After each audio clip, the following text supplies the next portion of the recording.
Naghain na ng apela sa Korte Suprema ang NUPL o ang National Union of People's Lawyers. Ito ay para hilingin sa mataas na hukuman na baliktarin ang pagpabor nito sa paghihimlay kay dating Pangulong Ferdinand Marcos sa libingan ng mga bayani.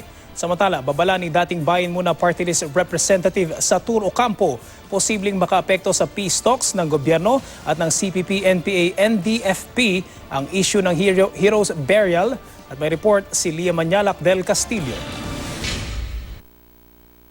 Ang ina ni Pangulong Rodrigo Duterte na si Soledad Duterte ang isa sa nanguna sa Yellow Friday movement sa Davao noong panahon ng martial law. Kaya sumbat ng martial law activist na si dating Bayan Muna Party List Representative Satur Ocampo, bumaliktad daw ang Pangulo sa paninindigan ng kanyang ina. Makailang ulit na ring naikwento ni Duterte ang mga pagkilos noon ng kanyang ina sa martial law. Tulad nitong Sabado sa alumni homecoming ng San Beda Law School kung saan siya nagtapos ng abogasya.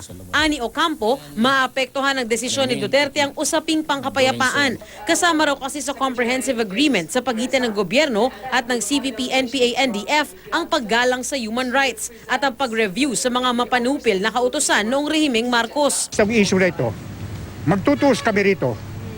Atras siya o manindigan siya. Tsaka kami magpapasya. Anong gagawin sa pagkikipag-ugnayan?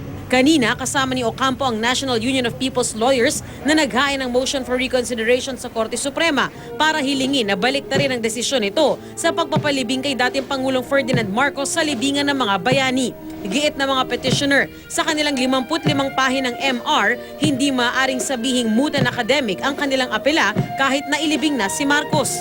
Sa inihain namang MR ni Albay Representative Edsel Lagman, iginiit nito na matagal na raw winave ng pamilya Marcos ang paglilibing sa dating Pangulo sa libingan ng mga bayani nang pumasok sila sa MOA kay dating Pangulong Ramos noon.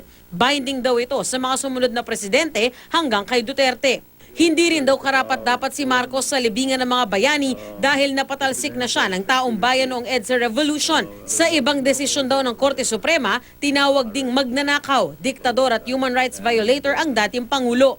Hindi rin daw batas ang AFP regulation na pinagbasehan ng paglilibing. Labag daw ito sa RA 289 na bumuo sa mga National Pantheon at RA 10368 na kumilala sa kabayanihan ng mga biktima ng martial law na mailibing si Marcos sa libingan ng mga bayani.